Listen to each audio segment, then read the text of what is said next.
નવરાત્રીના તહેવાર દરમિયાન દહેગામના બહિયલમાં બબાલ સર્જાઈ। અસામાજિક તત્વોએ વાતાવરણ ડહોળવાનો પ્રયાસ કર્યો। ટોળાએ પથ્થરમારો કર્યો। 25 થી 30 ગાડીઓના કાંચ તોડ્યા તો ચાલુ ગરબામાં લોકો પર પથ્થરમારો કર્યો। 2 દુકાનોને આગ ચંપી દેવામાં આવી। આગની ઝપેટમાં આવતા બંને દુકાનો રાખ થઈ।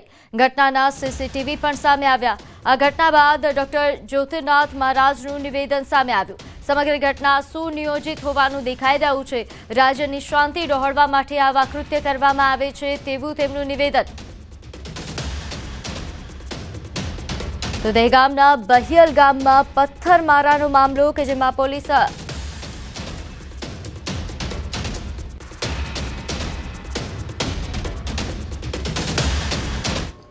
આખી તમે પદ્ધતિ જુઓ તો તમને ખબર પડે કે સર્વત્ર ક્યાંક ને ક્યાંક ગુજરાતનું વાતાવરણ દોડવાનો પ્રયત્ન સુઆયોજિત રીતે કરવામાં આવી રહ્યો છે। આ ખોટું છે, આ ચલાવી ન લેવું જોઈએ, દરેકે જાગવું પડશે। કારણ કે જે પ્રમાણેની પ્રવૃત્તિ થઈ રહી છે તે પ્રવૃત્તિ ક્યાંક ને ક્યાંક રાજ્યની અંદર કોમી અશાંતિ ફેલાય, વાતાવરણ બગડે તેનું પૂર્વ નિયોજિત પ્રમાણે થતું કૃત્ય છે। તો હાલ નવરાત્રીમાં દહેગામમાં બહિયલમાં તંગદિલીનો માહોલ સર્જાયો છે।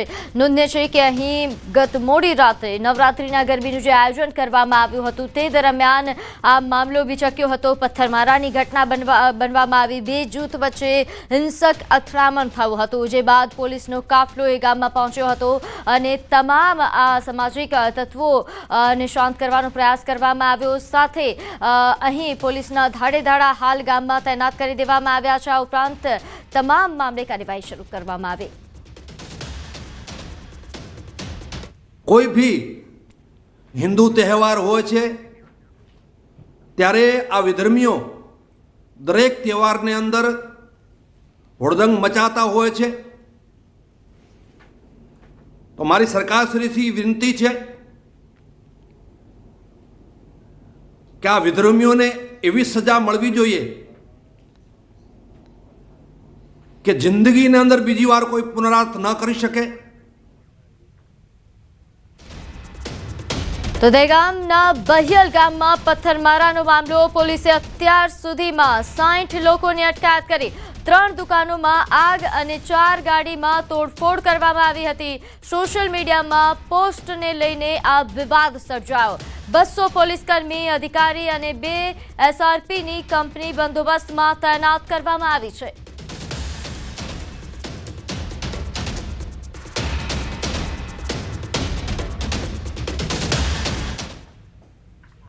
रात को दहगाम पुलिस स्टेशन के विस्तार में भैयल गांव में 2 ग्रुप्स के बीच में एक पत्थरबाजी का बनाव बना था, जिसका मेन कारण एक विवादित सोशल मीडिया पोस्ट था।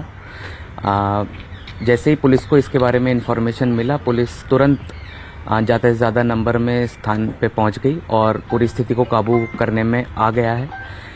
अभी तक टोटल 60 से ज़्यादा लोगों को राउंड अप किया गया है और बाकी की तपास अभी जारी है। देखा जाए तो अभी तक 4 जितनी दुकानों में आग चंपी की घटना बनी है और अराउंड 4 से 5 गाड़ियों में को भी नुकसान हुआ है।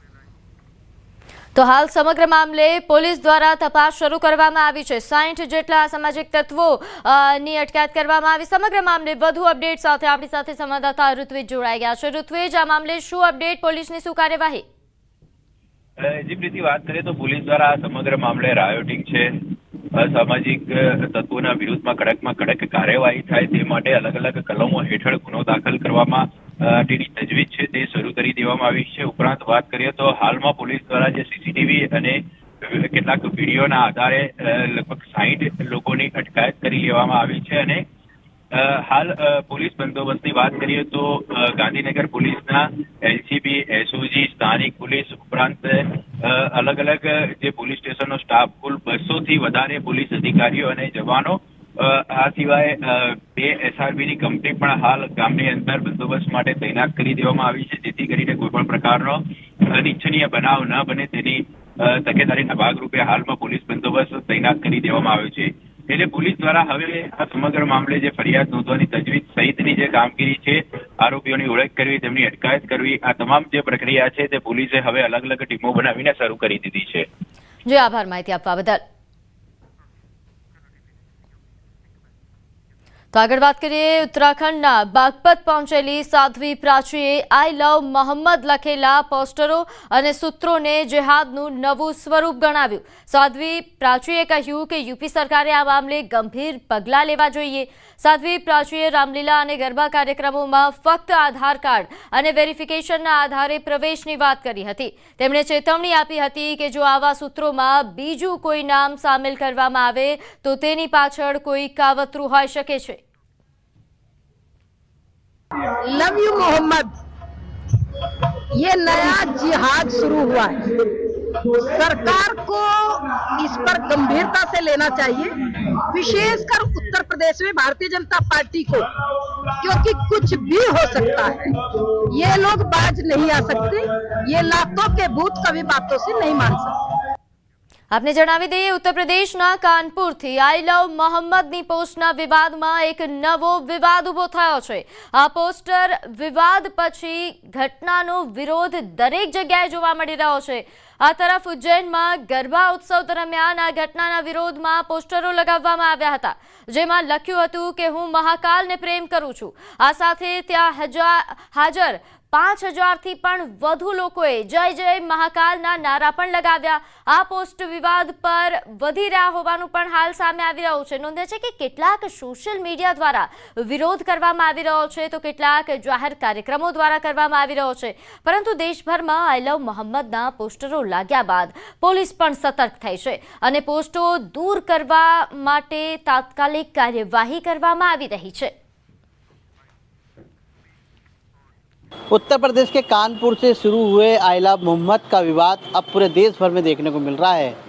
जगह जगह आई लव मोहम्मद के पोस्टर लगाए जा रहे हैं, तो वहीं उज्जैन बाबा महाकाल की नगरी में नवरंग गरबा पंडाल के अंदर जो है ये आई लव महाकाल का पोस्टर लगाया गया था और 5000 लोगों ने एक साथ आई लव महाकाल बोला. अब देखना ये है कि इस विवाद को कितना बढ़ाया जाता है या फिर यह विवाद नहीं ठंडा हो जाएगा. हम बाबा महाकाल की नगरी में रहते हैं उज्जैन, और सर्वप्रथम हमारा हिंदू राष्ट्र है, तो हम आई लव मोहम्मद का विरोध करते हैं और आई लव बाबा महाकाल हमारा मूल मंत्र है. हम उज्जैन अवंतिका नगरी में रहते हैं, इसलिए I love Mahakal. I love Mohammad कहना और पोस्टर लगाना ये लीगली जो है कहीं भी इलीगल नहीं है और ऐसा कर सकते हैं, परंतु हमको ये जानना और समझना पड़ेगा कि ये एकदम से आई लव मोहम्मद के पीछे ये ट्रेंड चला, ये टूल किट एक्टिव हुई है पूरे भारत में, इसके पीछे क्या कारण है.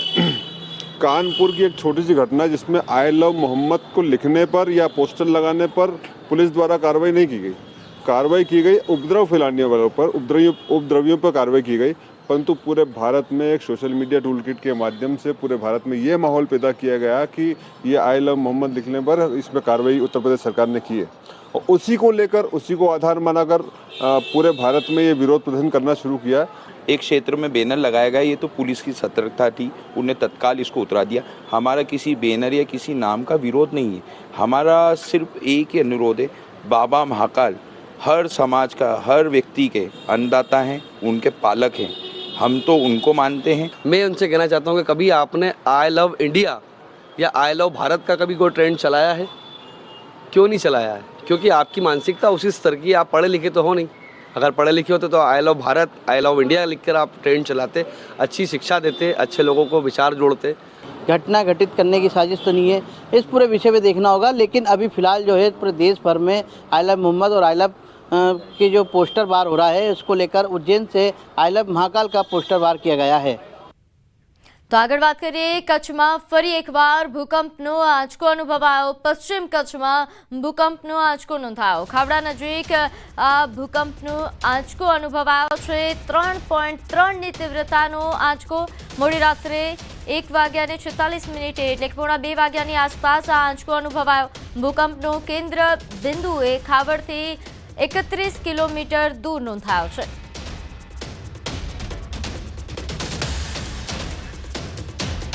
ઉકાઈ ડેમની સપાટીમાં વધારો થયો. હાલ ઉકાઈ ડેમની સપાટી 342.92 ફૂટ પર છે, તો ઉકાઈ ડેમનું રૂલ લેવલ 345 ફૂટ, ભયજનક સપાટી 345 ફૂટ છે. ઉકાઈ ડેમ હાલ 94% ભરાયો છે. ઉકાઈ ડેમમાં પાણીની આવક જે 1,22,458 ક્યુસેક થઈ રહી છે, તો સામે પાણીની જાવક એ 1,22,458 ક્યુસેક કરવામાં આવી રહી છે. ઉકાઈ ડેમના 9 દરવાજા 6 ફૂટ સુધી ખોલવામાં આવ્યા. તો ઉકાઈ ડેમમાંથી પાણી છોડાતા તાપી નદી બે કાંઠે થઈ છે. નદીના કાંઠે આવેલા 27 જેટલા ગામોને એલર્ટ કરવામાં આવ્યા.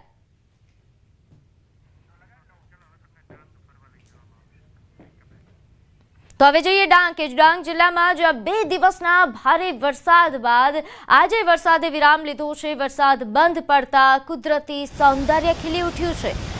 ગિરાધોધ પોતાના અસલી મિજાજમાં જોવા મળ્યો છે.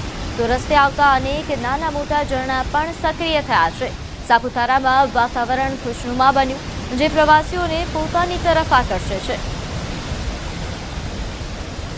ડાંગમાં અનેક ઝરણાઓ સક્રિય થયા છે. ડાંગના આ દ્રશ્યો જે સૌ કોઈને મંત્રમુગ્ધ કરી રહ્યા છે. નોંધ્ય છે કે 2 દિવસના વરસાદ બાદ હવે વરસાદે અહીં વિરામ લીધો છે. વરસાદે વિરામ લીધા બાદ ડાંગમાં કુદરતી સૌંદર્ય એ સોળે કળાએ ખીલી ઉઠ્યું છે. ખાસ કરીને સાપુતારા કે જ્યાં પ્રવાસીઓનો ધસારો સૌથી વધારે હોય છે, ત્યાં પ્રવાસીઓને આકર્ષિત કરે તેવા દ્રશ્યો.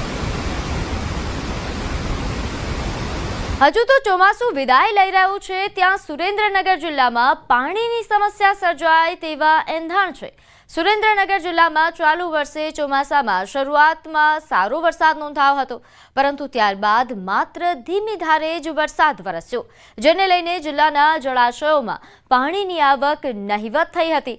હાલ જિલ્લાના 11 ડેમમાંથી માત્ર 2 જ ડેમ સંપૂર્ણ ભરાયા છે, જ્યારે 9 ડેમ એ હજુ 70% જેટલા જ ભરાયા છે. આગામી સમયમાં પાણીની સમસ્યા સર્જાવાની શક્યતા છે. 9 જળાશયો એવા છે કે જેમાં 70%થી વધારે જળાશય ભરાયેલા છે, અને 2 જળાશયો જેમ કે મોરસલ અને ફલકુ ડેમમાં મોરસલ ડેમમાં આપણે 50% પાણીનો જથ્થો છે, અને ફલકુ ડેમમાં હાલ 40% જેવો પાણીનો જથ્થો છે. સુરેન્દ્રનગર શહેરને સૌરાષ્ટ્રનું પાણીયારું ગણવામાં આવે છે, પરંતુ આ સુરેન્દ્રનગર શહેરમાં ચાલુ વર્ષે ચોમાસાની સિઝનમાં શરૂઆતમાં વરસાદ બાદ હાલ જ્યારે સમગ્ર રાજ્યમાં અતિવૃષ્ટિ જેવો માહોલ છે, ત્યારે સુરેન્દ્રનગર જિલ્લામાં વરસાદ જે છે એ ક્યાંક ને ક્યાંક ખેંચાઈ રહ્યો હોય તેવી સ્થિતિ છે. સુરેન્દ્રનગર જિલ્લામાં આવેલા જળાશયોની વાત કરવામાં આવે તો સુરેન્દ્રનગર જિલ્લામાં આવેલા 11 જળાશયો પૈકી 9 જે જળાશયો છે, આ જળાશયોમાં હાલ 30% જેટલો પાણીનો જથ્થો છે એ ખાલી છે. 70% જળાશયો ભરેલા છે. આગામી સમયમાં જો વરસાદ નહીં આવે તો પરિસ્થિતિ વધુ વિકટ બને તેવી સ્થિતિ સર્જાય તેવી શક્યતા છે. ખાસ કરીને જો વાત કરવામાં આવે તો જે સુરેન્દ્રનગર જિલ્લાના મુખ્ય જળાશયો છે, એ જળાશયોમાં ધાંગધ્રાનો ફલકુ ડેમ તેમજ સુરેન્દ્રનગર શહેરનો જે જિલ્લાનો સૌથી મોટો ડેમ છે, આ નાયકા ડેમમાં હાલ 25% થી લઈ અને 40 થી 60% જેટલી જે છે એ પાણીની ઘટ જોવા મળી રહી છે. આગામી સમયમાં જો વરસાદ ખેંચાય તો ચોક્કસથી જે છે એ પીવાના પાણીની મુશ્કેલી સર્જાય તેવી શક્યતા છે. ત્યારે ક્યાંક ને ક્યાંક તંત્ર દ્વારા આગોતરું આયોજન હાથ ધરવામાં આવે તેવી પણ લોક માંગ ઉઠવા પામી છે. અક્ષય જોશી, ન્યૂઝ 18 ગુજરાતી, સુરેન્દ્રનગર. તો આ તરફ બનાસકાંઠાનું બાલુત્રી ગામ હજુ પણ પાણીમાં ગરકાવ છે. છેલ્લા 21 દિવસથી આ ગામમાંથી પાણી ઓસર્યું નથી. શાળા તેમજ અનેક મકાનો, ખેતરોમાં પણ હજુ પાણી નથી ઓસર્યા. જનજીવન પર તેની માઠી અસર જોવા મળી રહી છે. બાળકોના શિક્ષણ કાર્ય પર પણ અસર પડી રહી છે, જેથી ગ્રામજનો એ થરાદ પ્રાંત કચેરીએ પહોંચ્યા હતા, જ્યાં તાત્કાલિક ધોરણે પાણી નિકાલની વ્યવસ્થા કરવા માટે માંગ કરાઈ. ઉલ્લેખનીય છે કે વરસાદના કારણે વાવ, સુઈગામ, થરાદ પંથકમાં પૂર જેવી સ્થિતિનું નિર્માણ થયું હતું.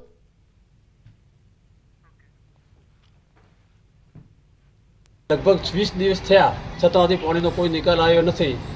અમારે 18 તારીખે પણ અમે આવીને આવેદનપત્ર આપ્યું હતું, અને એસડીએમ સાહેબ પણ આવ્યા હતા, ને 48 કલાકનો અમને ટાઈમ આવ્યો હતો, પણ હજી કોઈ નિકાલ થયો નથી. અમારી શાળા બંધ છે, અમારા દવાખાના બંધ છે, હેડવાનો કોઈ માર્ગ નથી, રોગચાળો ફાટી નીકળ્યો છે, એટલે અમે ખૂબ તકલીફમાં. હવે અમે કોઈ કે ભૂખ હડતાળ ઉપર બેસવા આવ્યા હતા. કોઈ આરો નથી, પશુનો આરો નથી, મોણોનો આરો નથી, તો મોણોને ખાવા પીવાનું નથી. અમુક જગ્યાએ તો સાહેબ મળે છે તો ઢોરાને શું નાખે, કાંઈ બળી ગયું, બધું પાણી પડ્યું છે, ચોથી લાવીને મોણો કરીએ. સમાચારમાં આગળ વાત કરીએ ગાંધીનગરની અંબાપુર નર્મદા કેનાલ પાસે બુધવારે સાંજે સાયકો કિલર વિપુલ પરમાર પર પોલીસે ફાયરિંગ કરી મોતને ઘાટ ઉતાર્યો હતો. અમદાવાદના યુવકના મર્ડર અને લૂંટ કેસમાં રિકન્સ્ટ્રક્શન દરમિયાન સાયકો કિલરે પોલીસની રિવોલ્વર ઝૂંટવી લેવાનો પ્રયાસ કર્યો. સામે પોલીસે ફાયરિંગ કરીને આરોપીનું ઢીમ ઢાળી દીધું હતું. આ કાર્યવાહીમાં પોલીસ કર્મીઓને પણ ઈજા થઈ છે. 20 સપ્ટેમ્બરની અજાણ્યા શખ્સે બંનેને માલમત્તા આપી દેવા માટે ધમકાવ્યા હતા. વૈભવ મનવાણી નામના યુવાને પ્રતિકાર કરતા લૂંટારાએ છરીના ઘા મારી હત્યા કરી હતી. ત્યારબાદ 23 સપ્ટેમ્બરે આરોપી વિપુલ પરમારને રાજકોટના માંડા ડુંગરમાંથી ઝડપી લેવાયો હતો.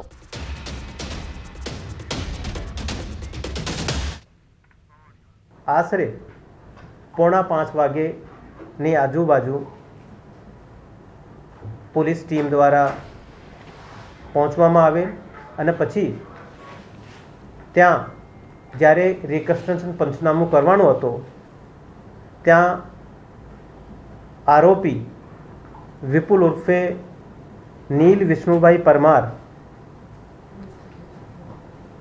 પોલીસના અધિકારીનું હથિયાર ઝૂંટવી લઈ અને પછી પોલીસ ઉપર ફાયરિંગ કરવામાં આવેલ.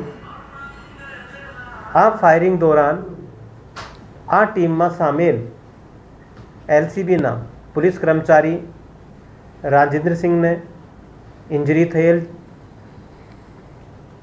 અને પછી આરોપીએ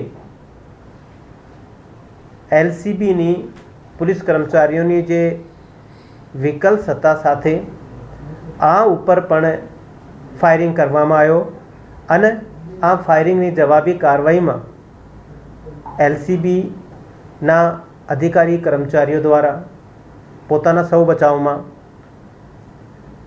જવાબી ફાયરિંગ કરવામાં આવેલ. એમાં આરોપી વિપુલ ઉર્ફે નીલ વિષ્ણુભાઈ પટેલની મૃત્યુ થયેલ છે અને જે પોલીસ કર્મચારી રાજેન્દ્રસિંહ ઇન્જર્ડ થયા છે. તો અડાલજમાં લૂંટ વિથ મર્ડર કેસમાં મોટા સમાચાર. સાયકો કિલર વિપુલ પરમારનું મોત. પોલીસ સાથેની અથડામણમાં મોત નીપજ્યું. પોલીસની રિવોલ્વર છીનવીને હુમલાનો પ્રયાસ કર્યો હતો. પોલીસની જવાબી કાર્યવાહીમાં મોત થયું. રિકન્સ્ટ્રક્શન દરમિયાન ફાયરિંગ થવાની ઘટના બની. સાયકો કિલરને અહીં રિકન્સ્ટ્રક્શન માટે લાવ્યા હતા ત્યારે સાયકો કિલરે પોલીસ પર હુમલાનો પ્રયાસ કર્યો હતો. પોલીસે સ્વ બચાવમાં ફાયરિંગ કર્યું હતું.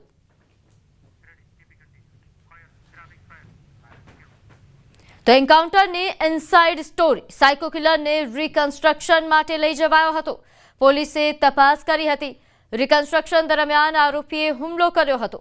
પોલીસ પર હુમલો કરી રિવોલ્વર છીનવી પોલીસકર્મી घायल થયો. जो हमारे बच्चे के साथ हुआ है वो हमारा भगवान देख रहा है और भगवान ने इंसाफ किया है. भगवान ने इंसाफ किया है. बेचारा वो बर्थडे पार्टी मनाने यहाँ से जा रहा था, उस पर अटैक हुआ है. इतना अटैक हुआ है कि हमारे सब दिल टूट गए हैं, हम खुद टूट गए. इतना अच्छा काम किया है, इतना जल्दी वैभव को जस्टिस मिला है, इसके लिए हम पूरी पुलिस फोर्स जितने भी लोगों ने इसके ऊपर काम किया है उन सबका हम दिल से थैंक यू करते हैं. अब बस हमारे बेटे को इंसाफ मिल गया. આગળ વાત કરીએ રાજકોટ નીલ સિટી ક્લબમાં અંગ્રેજી અને બોલિવૂડના ગીતોના ઠુમકા લાગ્યા. બોલિવૂડના ગીતો પર માતાજીની આરાધના તહેવારમાં ઠુમકા લગાવવામાં આવ્યા. ગત વર્ષે પણ આ આયોજક નવરાત્રી દરમિયાન દારૂના ગીત વગાડતા વિવાદ સર્જાયો હતો. પૂર્વ ધારાસભ્ય ઇન્દ્રનીલ રાજગુરુના ભાણેજ સમર્થ મહેતા દ્વારા કરવામાં આવે છે આ આયોજન. તો આ વર્ષે ફરી વિવાદમાં ફસાયા છે ઇન્દ્રનીલ રાજગુરુનો ભાણેજ, જે વિવાદમાં ફસાયો છે. નોંધે છે કે આ પહેલા પણ આ જ પ્રકારનું આયોજન કરવામાં આવ્યું હતું. આ પહેલા પણ નવરાત્રી દરમિયાન દારૂના ગીત વગાડતા વિવાદ સર્જાયો હતો અને ફરી એકવાર બોલિવૂડ ગીતો પર જે રીતે અહીં લોકોને ઠુમકા લગાવવામાં આવ્યા નવરાત્રીના પાવન પર્વ પર, આ પ્રકારના આયોજનના કારણે વિવાદ સર્જાયો છે. નોંધે છે કે જેના દ્વારા આયોજન કરવામાં આવ્યું છે સમર્થ મહેતા એ પૂર્વ ધારાસભ્ય ઇન્દ્રનીલ રાજગુરુના ભાણેજ છે, જેમના દ્વારા સમગ્ર આયોજન કરવામાં આવે છે. ગરબામાં બોલિવૂડના ગીતો પર ઠુમકા લગાવવામાં આવ્યા, જેને લઈને હવે ચર્ચાઓ થઈ રહી છે. ગત વર્ષે પણ અહીં દારૂના ગીતો પર ગીતો વગાડવામાં આવ્યા હતા.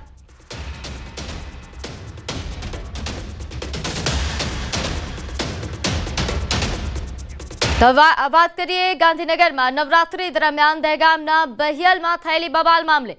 અસામાજિક તત્વોએ અહીં વાતાવરણ ડહોળવાનો પ્રયાસ કર્યો હતો. ટોળાએ પથ્થરમારો કર્યો. આગ લગાડવાનો પણ બનાવ બન્યો હતો. આપ દ્રશ્યની અંદર જોઈ શકો છો બહિયલ ગામના આ દ્રશ્યો છે કે જ્યાં જે દુકાનો છે તે દુકાનોની અંદર તોડફોડ કરવામાં આવી હતી, આગ પણ લગાડવામાં આવી હતી. ઉપરાંત કેટલીક ગાડીઓ છે તેના કાચ પણ તોડી નાખવામાં આવ્યા હતા અને તેમાં પણ નુકસાન પહોંચાડવામાં આવ્યું હતું. સમગ્ર બનાવને લઈને ગામમાં જે તંગદિલીનો માહોલ સર્જાયો હતો. કેટલાક ગામના સ્થાનિક લોકો આપણી સાથે છે, આપણે તેમની સાથે વાત કરીશું. શું બનાવ બન્યો હતો ગઈકાલે મોડી રાત્રે? મોડી રાત્રે એ લોકો બધા મુસલમાન છે ને બધા અમારા અહીં આજુ પાછળ આવીને પથ્થરમારો કર્યો અને પછી અહીં બધી દુકાનો સળગાવી. શું કારણ શું હતું? કારણ એક પોસ્ટના લીધે હતું. કોઈ આઈ લવ મોહમ્મદ એમને ચાલે છે ને જે એના લીધે કોઈ બીજાએ પોસ્ટ કરીએ છીએ, પણ ભોગવવાનું ગામમાં થયું. વાત કરીએ તો ગામમાં કયા પ્રકારનો હાલ માહોલ જોવા મળી રહ્યો છે? કેટલી દુકાનોમાં તોડફોડ કરવામાં આવી છે, આગ લગાડવામાં આવી છે? 6-7 દુકાનોમાં આગ લગાડવામાં આવી છે. એમાંથી અમારા ઘરની પણ એક દુકાનના આગ લગાડવામાં આવી છે. 15 લાખ જેવો માલનો બધું નુકસાન થયું છે. અમે સરકાર પાસે એટલું જ માગે કે અમને વળતર આપો. કેટલા લોકોનું ટોળું હતું? કયા પ્રકારનો માહોલ જોવા મળ્યો હતો? 700 થી 800 લોકોનું ટોળું હતું. એ લોકો બહુ જ ગાળો બોલતા હતા. અમારી માં બેન બધા અહીં ઊભા હતા તો બી એ લોકો ગાળો બોલતા હતા. પથ્થર પણ એ લોકોએ માર્યા હતા. અમારું ઘર અહીં પાછળ જ છે. એ લોકોએ પાછળથી પથ્થર મારો કર્યો હતો. ટોળું એમ બોલતું હતું આઈ લવ મોહમ્મદ, આઈ લવ મોહમ્મદ એવું બોલતું હતું ટોળું. અચ્છા, ખાસ કરીને વાત કરીએ તો કોઈને ઈજા પહોંચી છે કરી? કેટલા લોકોને ઈજા પહોંચી? હા, ગામમાં અમારા 5-6 છોકરાના માથામાં પગમાં એ લોકોને ઈજા પહોંચી છે. શું માંગ છે હવે આપની? કયા પ્રકારની પોલીસ કાર્યવાહી? અમે પોલીસને એક જ માંગ આપીએ કે અમને ન્યાય અપાવડાવો. તો ખાસ કરીને જે બનાવ બન્યો છે જોઈ શકો છો આપ, જે દુકાનોની અંદર તોડફોડ કરવામાં આવી છે. આ વાત કરીએ તો કોઈપણ પ્રકારનો અનિચ્છનીય બનાવ હવે ન બને આગામી સમયમાં, તેની તકેદારીના ભાગરૂપે અહીં મોટી સંખ્યામાં પોલીસ કાફલો પણ તૈનાત કરી દેવામાં આવ્યો છે. પોલીસ દ્વારા ખાસ કરીને જે રાયોટિંગ ઉપરાંતની અલગ અલગ કલમો હેઠળ ગુનો નોંધવાની પણ તજવીજ શરૂ કરી દેવામાં આવી છે. અત્યાર સુધીમાં લગભગ 60 લોકોની અટકાયત પોલીસ દ્વારા કરવામાં આવી છે અને જે વિડીયો તેમજ CCTV ફૂટેજના આધારે પણ અન્ય લોકોની ઓળખ કરવાની કામગીરી છે તે હાલ પોલીસ કરી રહી છે. અલગ અલગ ટીમો બનાવવામાં આવી રહી છે અને રેન્જ આઈજી, SP સહિતના અધિકારીઓના સુપરવિઝન હેઠળ હાલમાં ગામમાં બંદોબસ્ત તૈનાત કરવામાં આવ્યો છે. કેમેરામેન શ્રેણિક મહેતા સાથે ઋત્વિજ સોની, ન્યૂઝ 18 ગુજરાતી, દહેગામ.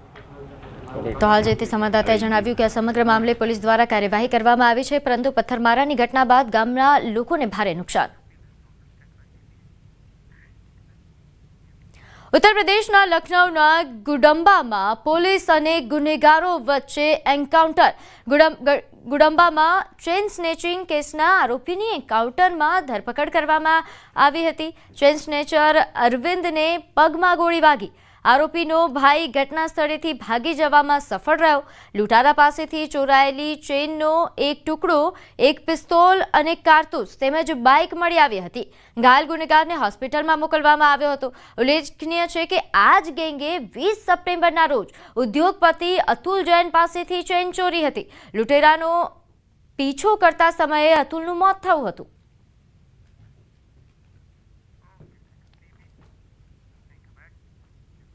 પોરબંદરમાં ગત 21 તારીખે સોરઠિયા પ્રજાપતિ વિદ્યુતેજક મંડળની સામાન્ય સભામાં પ્રમુખ પર લાફાવારીની ઘટનાનો વિડીયો વાયરલ થયો હતો. આ મામલે ભારે ચર્ચાનો વિષય બન્યો છે. જેમને લાફો મારવામાં આવ્યો હતો તેઓના પક્ષે આ ઘટનાને વખોડવા સહિત જ્ઞાતિ કક્ષાએ કાર્યવાહી કરવામાં આવે તેવી માંગ કરી છે. તો સામા પક્ષે જાણે આ લાફો માર્યો હતો તેમના પક્ષે પણ કરોડો રૂપિયાની ગેરરીતિના આક્ષેપો કર્યા. એટલા માટે ગત વર્ષની સાધારણ સભાની અંદર અશોકભાઈ શામજીભાઈ વારા, સંજયભાઈ વારા અને વિનુભાઈ ડાયાભાઈ જેઠવા એમના તરફથી દરખાસ્ત મૂકવામાં આવી કે આ જગ્યા હવે વેચાણ અર્થે આપી દેવી જોઈએ, કે જે તદ્દન ખોટી અને વાહિયાત અને ઉપજાવી કાઢેલી વાત હોય. અને એટલાને માટે અશોકભાઈ મંચ ઉપર ધસી ગયા અને વિજયભાઈ પાસેથી માઇક લેવાનો પ્રયત્ન કરવામાં આવ્યો અને ત્યારે વિજયભાઈ માઇક આપ્યું નહીં અને જેથી કરીને અશોકભાઈ આવેશમાં આવી અને આ પગલું લીધું. અને એમાં મેં આ લોકોને ઉભા થઈને માઇક, જે અમારા મંત્રી છે એની પાસેથી મેં માઇક લીધું કે ભાઈ શાંતિથી રાખો ને, દરેક પ્રશ્નોના જવાબ છે અમારે શાંતિ, જ્યાં સુધી કોઈની પ્રશ્નાવલી પૂરી ના થાય ત્યાં સુધી અમારે મીટિંગ બંધ નથી કરીને મીટિંગ લાઈવ પ્રસારણ ચાલુ હતું અને દરેકના પ્રશ્નોના જવાબ દેવાના હતા. પણ એ દરમિયાન અશ્વાભાઈ અશોકભાઈ વાળા ઉત્સાહમાં આવી અને સીધા સ્ટેજ ઉપર આવીને મન થપાટમાં લીધી.